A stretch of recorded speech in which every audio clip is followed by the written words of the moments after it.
For a Muslim leader to join a kuffar-led global coalition against the Khawarij. The question claims that it's a Muslim leader, and it claims it's the Khawarij, because they didn't say it's allegedly the Khawarij or allegedly a Muslim leader. So the question claims or makes the assumption that those being fought are Khawarij. And it also makes the assumption that it's allegedly Muslim leaders who are doing this. So let's assume, for the sake of argument, as the question suggests, and we assume as a hypothetical concession, and we're doing that to make this matter very simple and clear.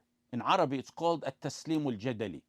Let's assume that the tawaghit under the kuffar-led global coalition are actually fighting real Khawarij. This is called argumentative admission. It's when you temporarily accept what your opponent is saying, not because it's true, but in order to refute it and show how it's wrong.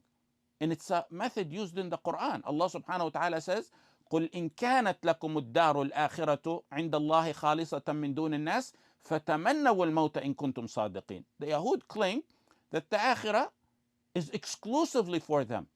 It's only for them. And Allah subhanahu wa ta'ala tells the messenger to tell them, if it's actually true what you allege, that the Akhirah with Allah is only for you, then wish for death. You temporarily concede to the opponent's claim, not as an acknowledgement of its truth, but as a means to demonstrate its falsehood and to refute it. A similar example is in Surah Al-Zukhruf. قُلْ إِن كَانَ لِلرَّحْمَنِ وَلَدٌ فَأَنَا أَوَّلُ الْعَابِدِينَ. And there's other examples. So let's assume two things. The one asking the question made it very easy. Let's assume, for the sake of argument, that the people they call Khawarij are indeed Khawarij, or Bugha, or Fusaq. Let's also assume that the one joining the kuffar-led coalition is not a taghut. Let's assume that he's considered Muslim, a Muslim leader. With that breakdown, let me tell you, this matter is so clear that there's not a single righteous alim of the ummah from the past who ever permitted fighting the Khawarij or Ahl al-Baghi, the rebellious Muslims. No one permitted fighting them under the banner or leadership of the kuffar, as is the case today, nor even under their symbols or slogans or beliefs.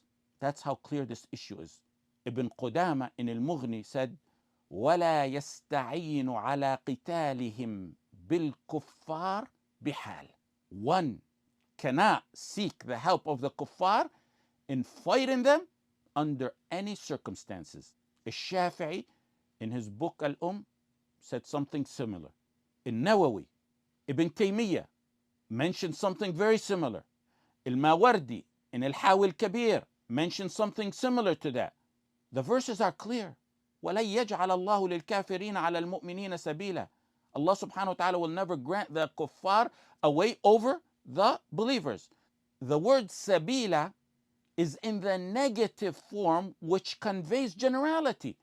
Anyone who seeks to make an exception would be required to bring evidence for that exception, and there's no evidence for an exception on this matter pertaining to using the kuffar in order to fight the Khawarij or Bugha.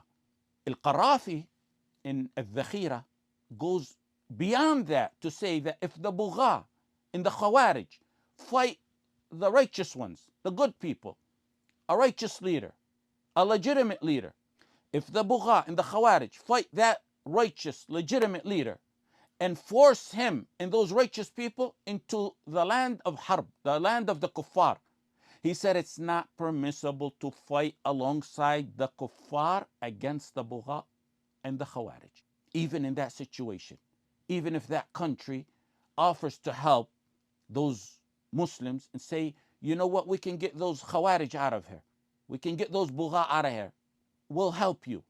He said it's not even permissible under that circumstance. If they invoke maslaha to permit such kufr, I already explained how maslahah is not a valid excuse to commit kufr. If they use Sulh al-Hudaybiyah, I have an entire book refuting every single detail they may attempt to use from it.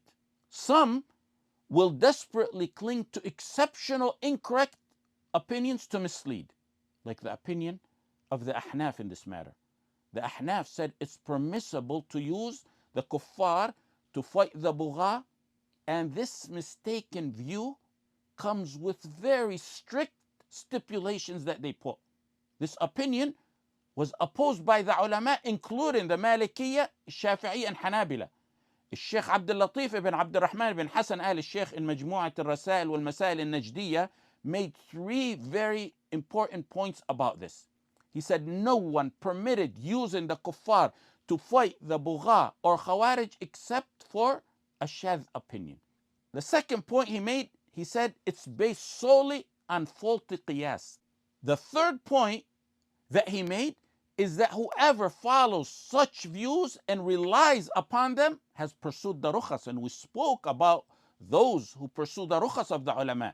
He said whoever follows such opinions and relies upon them, he followed the rukhas of the ulama and he abandoned the established principles that were upheld by the salaf of this ummah. That opinion, as the ulama pointed out, as Sheikh Abdul Latif ibn Abdul Rahman pointed out, and others, is incorrect, even with the strict stipulations they put. Do you know what those stipulations were? Al-Sarkhasi al-Hanafi in Al-Mabsut and Al-Kamal ibn al-Humam al-Hanafi in Fath al-Qadir stressed, first of all, that the banner and authority under which one fights the Khawarij must be the banner of Islam. It must be led by Muslims. The Ahnaf stipulated that using some kuffar under the banner and leadership of Muslims to fight the Khawarij must be to honor Islam. Who's fighting those they allege are Khawarij today? To honor Islam. A third stipulation the Ahnaf mentioned is that if the kuffar are to be used, like if they take on a group of Ahl al-Dhimma and they say, come help us fight these bugha, they said that the kuffar that they used must be used like dogs are used. That's not even my wording. That's literally what As-Sarkhasi or As-Sarakhsi, both are correct, that's what he mentioned in Al-Mabsut. Meaning, they're to be used to fight like dogs that merely act at the direction of its owner.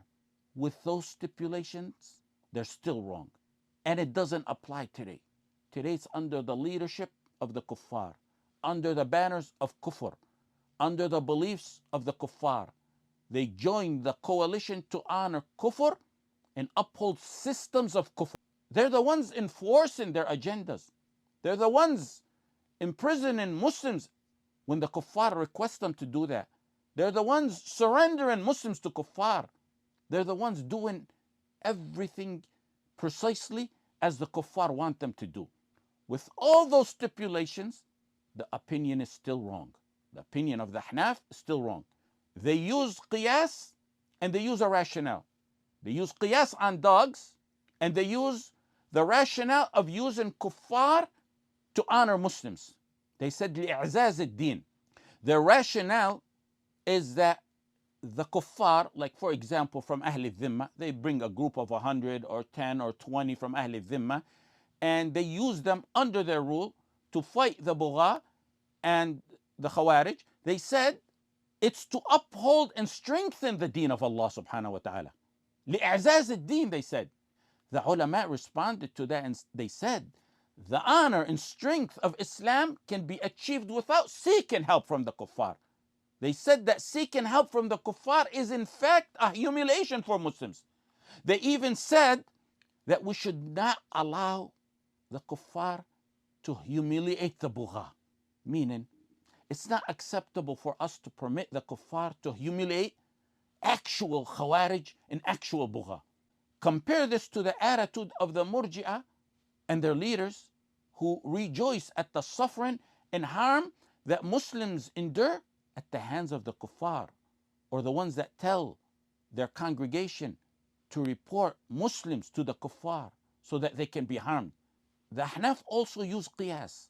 They said that seeking the help of the kuffar against the Khawarij is like seeking the help of dogs. That's flawed qiyas, because a dog is an animal with no intention of its own. The dog acts at the direction of its owner. The kuffar harbor malicious intentions and pursue harmful purposes of their own. Allah subhanahu wa ta'ala told us about that in many verses. لا يرقبون في مؤمن إلا ولا ذمة. This stands as yet another nullifier added to the many nullifiers of the